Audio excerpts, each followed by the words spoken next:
Ya, terima kasih Bang Karmi. Soal migas saya kira tadi kawan saya dari satu kampung sama saya Pak Kurtubi sudah bicara banyak tadi. Kebetulan beliau nyalek juga itu, mudah-mudahan terpilih. Sama dengan saya juga. Saya tadi tertarik sama Einstein tadi gambarnya itu. Jadi ada satu hal lain yang dikatakan oleh Einstein selain temuan dia yang mengubah wajah sains itu, dia mendefinisikan tentang kegilaan. Dia bilang insanity itu dia bilang atau kegilaan itu orang yang melakukan hal yang sama berkali-kali dan mengharapkan hasil yang berbeda. Dan saya kira itulah yang tercermin dalam lebih dari 10 tahun agenda pemberantasan korupsi di Indonesia itu. Menurut saya kita sudah masuk ke dalam fase kegilaan. Dan kalau yang gila itu kolektif, kemungkinan juga ada kegilaan kolektif. Ya. Sebab menurut saya ini undang-undang agak aneh. Ya. Kita mau merevisi dituduh pro koruptor, bahkan diintimidasi saya kira. Bung Zainal dulu sebagai pukat pernah datang ke Komisi 3, itu termasuk yang menolak pengawasan kepada KPK. Malam ini beliau sudah mulai insaf begitulah kira-kira, dan mengusulkan ya kalau kita mau awasi sebagaimana yang Bang Buyung katakan tadi gitu. Jadi mulai ada, kalau dulu itu koruptor fight back, kita nggak boleh mengganggu ini kitab suci yang namanya KPK itu. Nah, semua pembuat undang-undang ini uniknya juga sudah tidak ada yang mendukung undang-undang ini. Mulai dari menterinya Pak Yusril, ketua tim penyusunnya dari pemerintah Profesor Romli, itu semua sudah mengatakan ini undang-undang salah. Ya. Nah kita mau merubah, tapi sekali lagi kita berada dalam teror yang luar biasa ya karena dituduh koruptor. Akhirnya kita melakukan hal yang salah terus-menerus. Undang-undang ini tidaklah undang-undang penegakan hukum. Nah itu yang menurut saya kekeliruan terpentingnya adalah, karena saya kemarin di debat TV One saya juga mengatakan sebagai closing statement saya bilang tugas negara itu tidak memberantas korupsi. Itu kekeliruan cara berpikir yang sangat fatal. Tugas negara itu menegakkan hukum. Makanya dalam bahasa Arab itu kan hukumah, itu negara itu bahasa Arabnya itu hukumah. Karena dia tugasnya yang utama itu menegakkan hukum.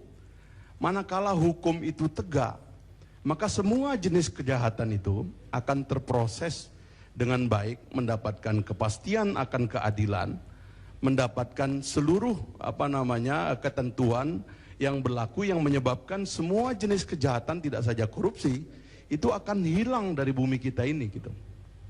Tetapi kalau dibalik, tiba-tiba negara diajak pada kampanye perang melawan korupsi, inilah yang menyebabkan munculnya yang dikhawatirkan oleh Bang Buyung tadi. Ya. Tujuan menghalalkan cara, ini problem di dalam peradaban umat manusia yang berulang berkali-kali. Itulah yang dilakukan oleh KPK. Sehingga hilanglah sikap kritis mereka, bahwa yang mereka lakukan itu sia-sia. Sia-sia, ini omong kosong kok. Dan mereka itu mulai tidak kritis dengan apa yang terjadi pada dirinya. Bung Johan, Anda itu sudah lebih dari 6 tahun jadi juru bicara. Sudah menyatu pada diri Anda itu kekacauan gitu. Anda itu pernah ditolak oleh DPR menjadi calon pimpinan KPK karena Anda dianggap melanggar etik. Anda menemani Andi Raharja ketemu dengan Nazarudin. Pimpinan-pimpinan Anda itu menolak untuk diadili. Takut diselesaikan di dalam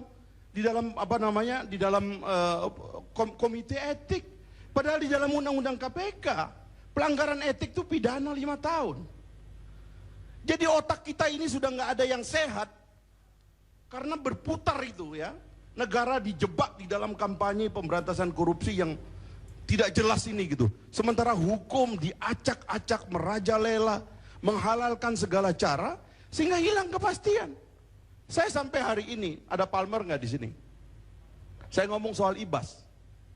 Mohon maaf ini Bang Sutan. Sekjen saya itu nggak ngerti apa-apa, sekjen PKS. Tiba-tiba mondar-mandir dipanggil KPK. Hanya mau nanya ADART. Anda kan bisa download di website. Tapi Sekjen Partai Demokrat, Ketua SC, penyelenggaraan Kongres, disebut terima uang, Anda nggak berani panggil kok. Mana yang disebut dengan equality before the law? Omong kosong. Ini semua menurut saya sihir yang sesat dan menyesatkan. Yang menurut saya setuju tadi Bang Buyung mengatakan, saya tidak melihat dia sebagai lawyer. Saya melihat dia sebagai guru kita semua. Sebagai orang yang hidup dan matinya diletakkan pada perjuangan untuk menegakkan sistem yang menegakkan HAM. Dan saya mau mengatakan saya di belakang Bang Buyung. Begitu negara kelihatan agak congkak, saya akan melawan duluan. Mau siapapun yang mimpin. Petantang petenteng orang-orang ini kok saya lihat. Menurut saya petantang petenteng ini harus diakhiri. Ini orang disetir oleh penyidik-penyidik yang menikmati cara kerja lama kok.